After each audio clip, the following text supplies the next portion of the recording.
किसान भाई नमस्कार।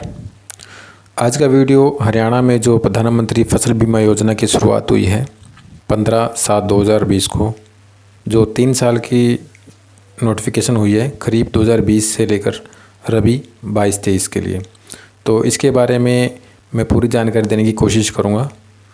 और इसमें हम बात करेंगे प्रधानमंत्री फसल बीमा योजना हरियाणा में कौन कौन सी फसलें पे लागू हुआ है, जो हमारे 22 ज़िले हरियाणा में कैसे क्लस्टर में बांटा है, कौन सी कंपनी वहाँ काम करेगी, उसके बाद क्या प्रीमियम रहेगा, किसान भाई को कितनी किस्त देनी है और कितना मिलेगा खराबा होने के बाद, और जो बीमा किसान भाई नहीं करवाना चाहते हैं या अपनी फसल को बदलवाना चाहते हैं उनको इसके लिए क्या करना होगा। तो इस बारे में हम सारी जानकारी देने की इस वीडियो में कोशिश करेंगे। करीब 10 मिनट का वीडियो बनेगा। आशा करता हूँ वीडियो आपको अच्छा लगेगा। अगर अच्छा लगे तो किसान भाइयों को ज़रूर भेजें। अगर कोई इसमें कमी रह जाती है तो आप कमेंट बॉक्स में कमेंट कर सकते हो, उसमें हम कोशिश करेंगे पूरी जानकारी आपको प्रोवाइड की जा सके। तो किसान भाई शुरुआत करते हैं। जो हमारे हरियाणा में फसल बीमा योजना की शुरुआत में हमारी जो फसलें हैं, खरीफ सीजन में धान, बाजरा, मक्का, कपास 4 फसलें ली हैं और रबी में गेहूँ, चना, जौ, सरसों, सूरजमुखी 5 फसलें हैं। तो जो इसका बीमा का क्लेम का होगा वो गांव स्तर पे ही रहेगा बीमा। 22 ज़िलों को हमारे 7, 7 और 8 3 क्लस्टर में बांटा गया है। पहले क्लस्टर में पंचकुला, कुरुक्षेत्र, फरीदाबाद, कैथल, सिरसा, भिवानी, रेवाड़ी, इसमें 7 ज़िले हैं। इसमें जो कंपनी काम करेगी वो है AIC, agriculture insurance company of India limited, ठीक है। और दूसरा जो हमारा क्लस्टर है उसमें भी 7 ज़िले हैं। उसमें हमारे अम्बाला, करनाल, सोनीपत, हिसार, जींद, महेंद्रगढ़, गुरुग्राम, इसमें RIGC कंपनी काम करेगी, Reliance general insurance corporation limited. तीसरा हमारा और लास्ट क्लस्टर है वो है, उसमें 8 ज़िले हैं। इसमें यमुनानगर, पानीपत, पलवल, रोहतक, फतेहाबाद, झज्जर, मेवात, चरखी दादरी, इसमें जो कंपनी काम करेंगे वो है BAGIC, Bajaj Alliance general insurance company limited. तो दूसरा हम बात करने वाले हैं रिस्क की, कि हमें बीमा करवाने के बाद कौन कौन से रिस्क है, हम कब आवेदन करना है। तो जो हमारे रिस्क है उसको 3 भागों में बांटा गया है। पहला है हमारा जो पॉइंट है वो है खड़ी फसल, बुआई से कटाई तक का, कटाई से पहले तक का, बुआई से कटाई तक का है। इसमें जो मुआवजा मिलता है बीमा कंपनी की तरफ से वो मिलता है उत्पादन बेस पे, कि आपकी उपज कितनी हुई है गाँव लेवल पे।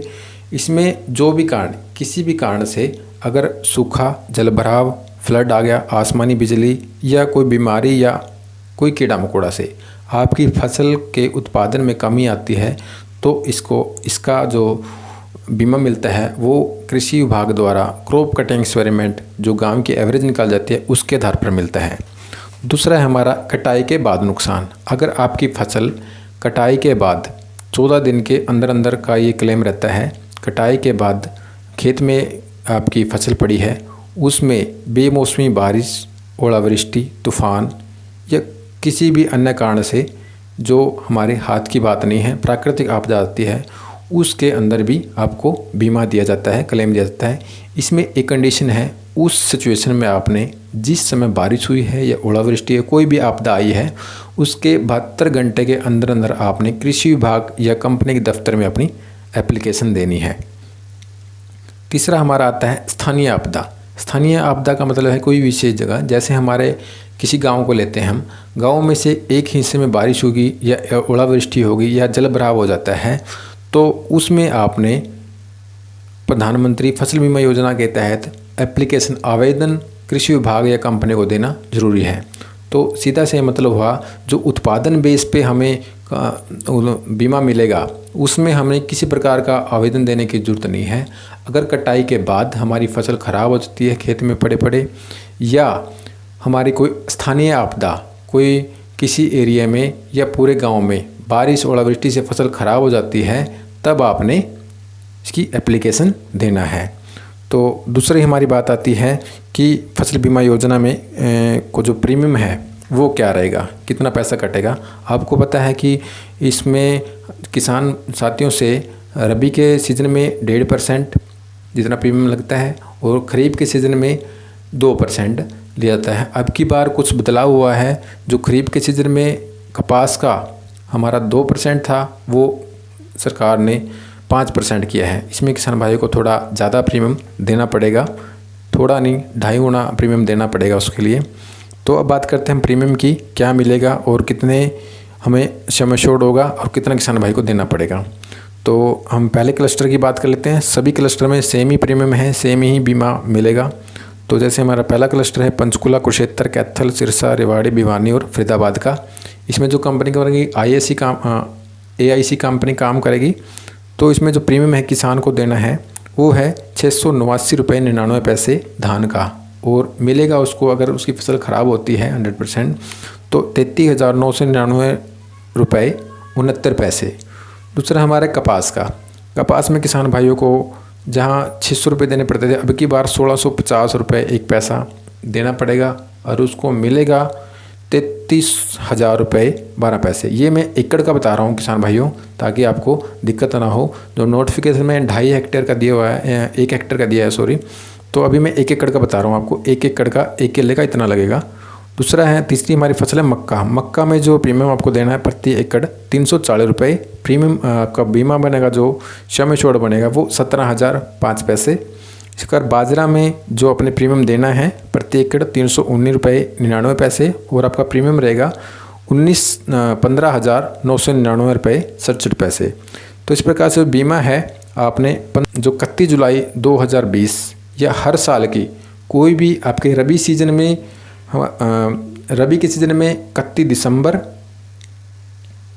हर साल 2020, 2021, 2022 जो भी रहेगा, और जुलाई में 31 जुलाई, तीनों साल की 31 जुलाई 2020, 2021, 2022। तो इसमें 31 जुलाई लास्ट डेट रहेगी बीमा कटवाने की। और जो किसान भाई बीमा नहीं करवाना चाहते उनके लिए क्या है, उनके लिए 1 हफ्ते पहले हमने अपना आवेदन बैंक, जो भी बैंक है या कॉर्पोरेशन है, कहीं से भी आप बीमा कटवाते हो, वहाँ आपने 1 हफ्ते पहले एप्लीकेशन देकर आनी पड़ेगी। जैसे हम आज वीडियो हम 21 तारीख को बना रहे हैं, तो हमारे पास 22, 23, 24 हमारे पास 3 दिन हैं। 3 दिन के अंदर अंदर हमने बैंक को ये बताना है कि हमने इस स्कीम के तहत, प्रधानमंत्री फसल बीमा योजना के तहत बीमा नहीं करवाना है, और इसका जो भी हम किसी भी प्रकार का इसे क्लेम नहीं करेंगे, इसके अंदर हमें बीमा नहीं मिलता है। तो हमें मिल गई। इस प्रकार से हमें बैंक में लिख के दे के आना पड़ेगा, हम इस बीमा पॉलिसी के तहत हम अपना बीमा नहीं करवाना चाहते हैं, इसलिए हमारा जो खरीफ का बीमा है वो बीमा ना काटा जाए। तो 6 महीने का बाद बीमा नहीं कटेगा। इसी प्रकार से अगली बार फिर नोटिफिकेशन होगी। इसी प्रकार से जो हमारा 31 दिसंबर होगा, 31 दिसंबर को फिर आपका रबी का बीमा कटेगा। रबी के बीमा से पहले आपने जो 24 दिसंबर है फिर आपको लिख के दोबारा दिखाना पड़ेगा, अगर आप बीमा नहीं करवाना चाहते हैं रबी सीजन में। तो अगर कोई किसान भाई फसल बदली करता है, जैसे अब की बार हरियाणा में फसल विविधीकरण के तहत मक्का, बाजरा, कपास या दलहन फसलें लगाई हैं, उसका जो बीमा सरकार के द्वारा किया जाएगा, तो किसान भाई उसके लिए आपने क्या करना है, आपने बैंक में प्रीमियम कटने की 31 जुलाई के 2 दिन पहले वो लास्ट डेट है, उससे पहले अब भी आप कल जाकर भी या परसों जाकर भी आप उसका इंटीमेशन दे सकते हो कि मैंने धान की जगह मक्का, बाजरा, कपास की फसल ली है, ताकि आपका नुकसान होने पर जो आपकी फसल का जो मुआवजा मिल सके, ताकि आपकी फसल ख़राब है तो वहाँ बीमा भी आपका कपास का कटना चाहिए था। अगर वहाँ धान का बीमा कटा मिला तो आप किस प्रकार का आप क्लेम नहीं कर सकते। तो आप इसका और ध्यान रखना है, आपने अपनी फसल की बदलवाना है जाके बैंक में जाके, या आप जो आपका पैक सोसाइटी में आपका बीमा करवाते। और बीमा एक ध्यान रखना, बीमा एक ही जगह कटवाना है, दूसरी जगह बीमा नहीं कटवाना, नहीं आपको बीमा नहीं मिलेगा। तो किसान भाइयों ये थी जानकारी। इसके लिए कोई और कुछ भी किसान भाई पूछना चाहते हो तो वो अपने कमेंट में उसमें कमेंट कर सकते हो। और एक और बात जो बहुत ज़रूरी है किसान भाई, जो धान के अंदर जो जल भराव हमारा नुकसान हुआ है वो इस बीमा के अंडर नहीं आता, उसकी हमें एप्लीकेशन नहीं देनी है उसकी, क्योंकि वो प्रधानमंत्री फसल बीमा योजना के तहत जो जीरी का बीमा है उसमें पानी भरने से कोई बीमा नहीं मिलेगा। इसका बीमा आपको जो उत्पादन है, जो उत्पादन आपका आएगा, जो फसल की एवरेज आएगी उस बेसिस पे मिलेगा, पर्टिकुलर स्थानीय आपदा पे नहीं मिलेगा आपको। तो धन्यवाद वीडियो को बड़े ध्यान से सुनने के लिए, और अगर जानकारी अच्छी लगे तो दूसरे किसान भाइयों को भी भेजें ताकि वो भी अपनी फसल को बदलवा सकें और जो बीमा अगर नहीं करवाना है वो भी लिख के देगा, और जो करवाना है तो अपनी फसल ज़रूर बदलवा ले जो अपने खेत में ली है। धन्यवाद साथियों।